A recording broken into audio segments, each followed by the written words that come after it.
In Western Australia, there is nothing more certain than the Labor Party winning the upcoming state election. They will win the lower house, the upper house. If they could invent a third chamber of parliament, Emperor McGowan would win that as well.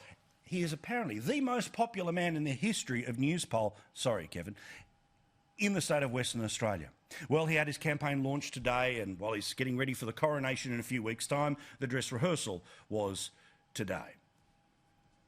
Leading the state during a crisis is the single most important responsibility of being Premier of Western Australia.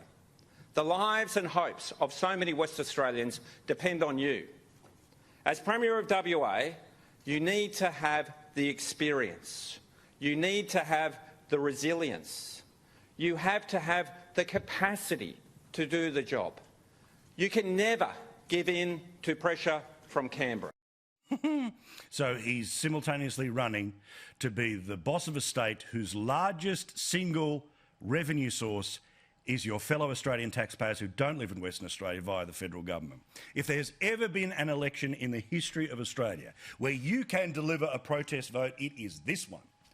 So think about the minor parties. Think about what you might want to do in the upper house, because there is no question whatsoever this bloke wins. He wins by a tonking majority, because he has been able to quite masterfully play to some of the worst instincts of Western Australian politics. He's been backed up the yin-yang by the local newspaper, and any criticism of him, of course, is somehow giving in to Canberra, whatever the hell that means.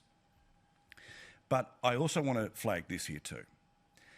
Just as the state result in Queensland, the Northern Territory, or this one in Western Australia, there'll be those who want to turn around and say that the state result has an effect on federal politics. It's all about incumbency. Incumbency is the most valuable thing you can have right now, and it is something that is richly rewarded by the voters. So let's put already the pre-spin that all of this spells doom for the Liberal Party in 18 months away from the next federal election, because that's garbage. But if you'd like your vote to actually count for something in Western Australia, to the very few of you who are planning not to vote for Emperor McGowan, why not party it?